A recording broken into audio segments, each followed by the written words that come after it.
Los bandidos de Río Frío, de Manuel Paino. Prefacio. Manuel Paino, cronista de viaje, orador, periodista, profesor de historia, narrador y liberal, nació en la Ciudad de México el 21 de junio de 1810 y murió en su casa de San Ángel en 1894. Su vida atestigua los eventos políticos y sociales más importantes del siglo XIX mexicano: la consumación de la independencia, los disturbios y sucesivas presidencias de Antonio López de Santa Anna, la guerra contra Estados Unidos, la intervención francesa, la guerra de Reforma, el imperio de Maximiliano, la República restaurada y el inicio del Porfiriato. Al concluir los estudios, fue meritorio de la Dirección General de Rentas.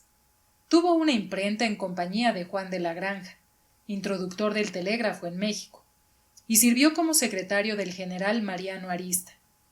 Fue administrador de rentas del estanco de tabacos, y tras actuar en la legación mexicana en Sudamérica, viajó a Europa. Estudió el sistema penitenciario en Nueva York y Filadelfia. Durante la guerra con Estados Unidos, estableció el Servicio Secreto de Correos México-Veracruz y combatió con guerrillas en territorio poblano. Al triunfo de la Revolución de Ayutla, es puesto al frente de la Secretaría de Hacienda en el gobierno de Comonfort, y luego de secundar a éste en el golpe de Estado, se le procesó y apartó de la política. Acusado de conspiración durante la intervención francesa, se le encarceló en Unión de Florencio M. del Castillo en San Juan de Ulúa. Fue orador, periodista, profesor de historia patria en distintos géneros, sin contar sus trabajos sobre economía y finanzas, cónsul, primero de Santander y luego cónsul general en España, con residencia en Barcelona. Aunque cultivó la poesía en su juventud y escribió para el teatro, la mayor aportación literaria de Manuel Paino está en el campo de la novela. Con la novela folletinesca El Fistol del Diablo, 1845-1846, inició en México la modalidad de la edición por entregas e inauguró el cultivo de la novela romántica al que aproximó al realismo. Otras novelas suyas son El hombre de la situación, 1861, ambientada en época colonial. También fue impulsor del periodismo y colaboró activamente en el Museo Mexicano, donde escribió cuentos y narraciones de viajes reunidos después bajo el título de Tardes Nubladas, 1871. Escribió en el Ateneo Mexicano, El Año Nuevo, Don Simplicio, El Federalista y en la Revista Científica y Literaria de México, donde dio a conocer su novela El Fistol del Diablo. Su obra más importante, escrita durante su estancia en España, es Los bandidos de Río Frío, 1889-1891, recreación del México de la primera mitad del siglo XIX. La novela es una trama rica en incidentes, registrados en la vida real, pero urdidos en su mayoría en torno a un célebre proceso de la época.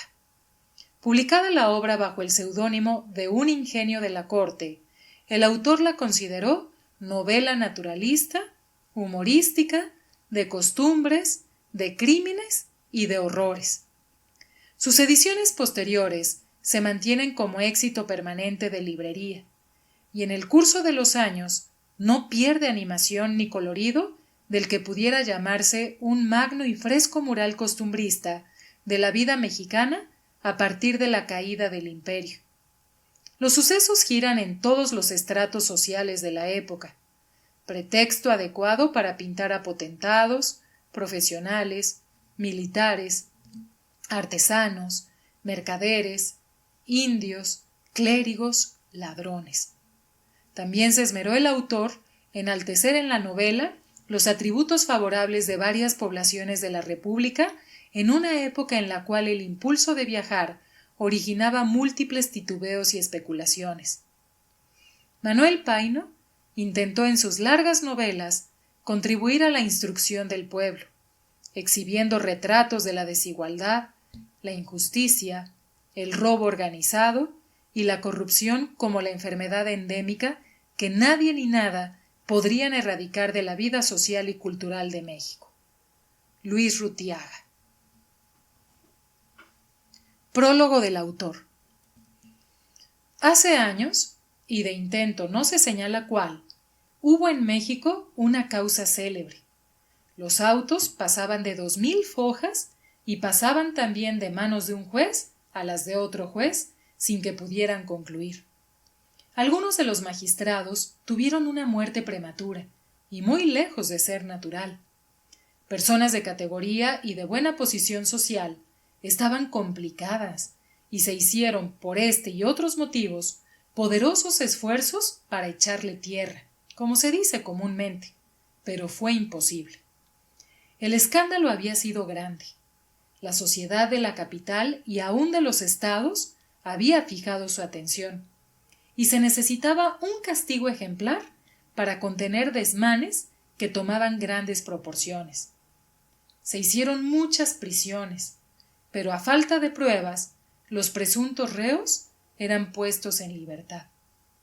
Al fin llegó a descubrirse el hilo, y varios de los culpables fueron juzgados, condenados a muerte y ejecutados.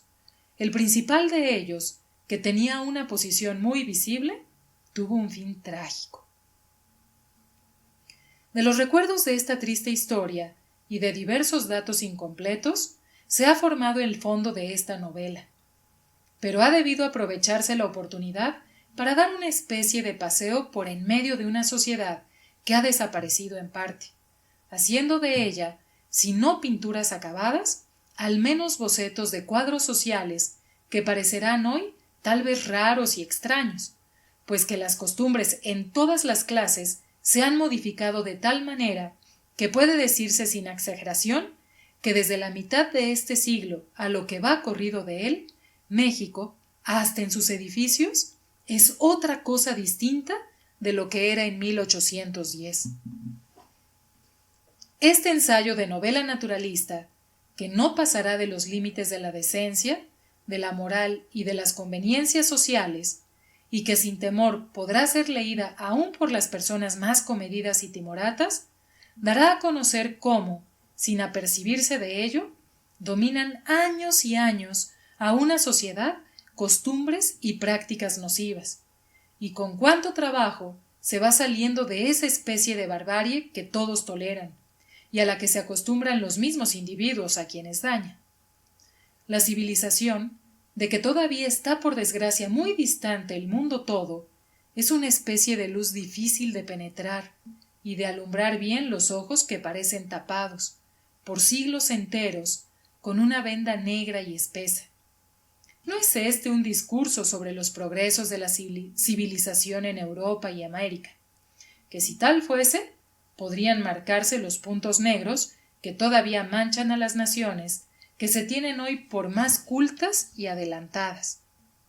Es sólo una especie de salvedad o advertencia al lector, para que no encuentre demasiado duras y amargas algunas de las observaciones y críticas que hallará en el curso del libro, procurando mezclarlas con lo ameno y novelesco para no fastidiar al lector, al que dedicamos estas 4 líneas y al que tenemos positivo empeño en agradar.